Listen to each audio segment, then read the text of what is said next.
What is spyware? Essentially, spyware is a software that secretly breaks into your mobile phone and takes control of your device. It can operate your camera, your microphone, it can look into your encrypted chats on apps like Signal or WhatsApp, and it can also geolocate you. Has become an effective new tool for intelligence and law enforcement agencies, however, can also be a means of repression. It can stifle democracy, monitor critics, journalists and activists.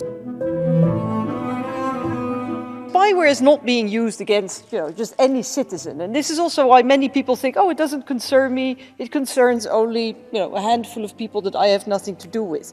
No, it concerns the very people who are the custodians of our democracy. If you have no more countervailing powers, then democracy is dead.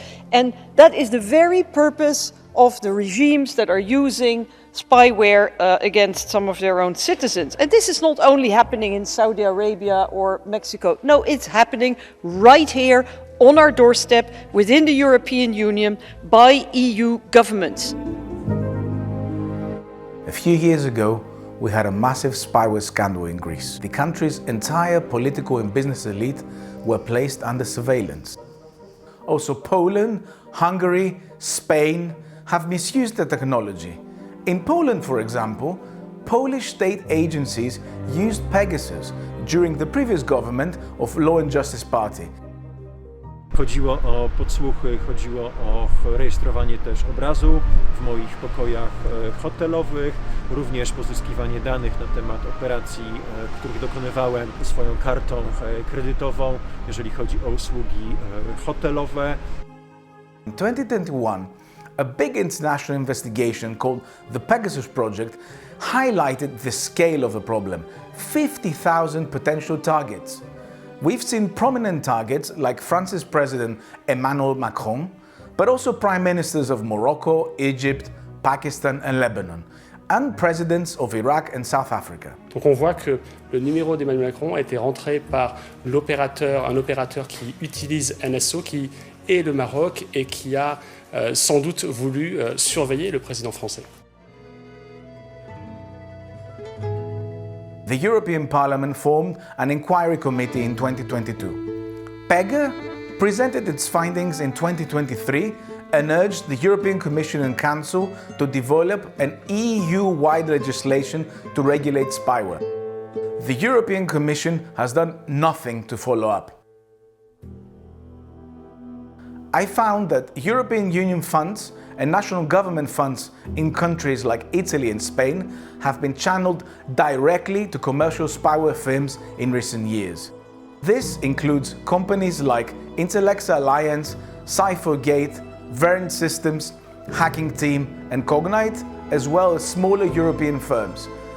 I came up with the findings by using databases like the EU's Financial Transparency System and a dataset by the Atlantic Council. What I am saying is that any funding for this powerful technology linked to human rights abuses and national security risks, especially from public funds, should be tightly monitored.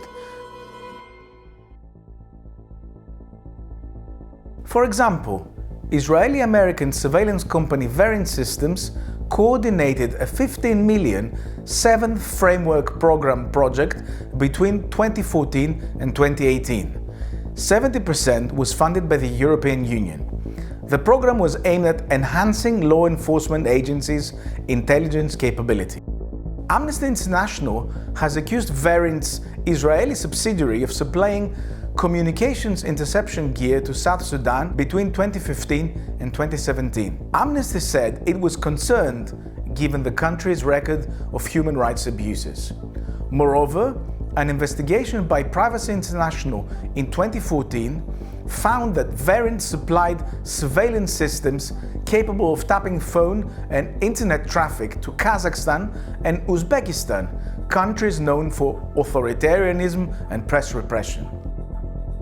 Another example, the EU awarded a 60,000 contract to France's Nexa Technologies. The contract was described as involving a security device.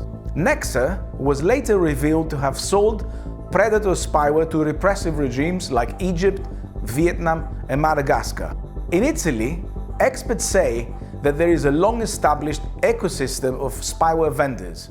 Unlike sophisticated spyware from firms like NSO Group, Italian developers specialize in simpler tools.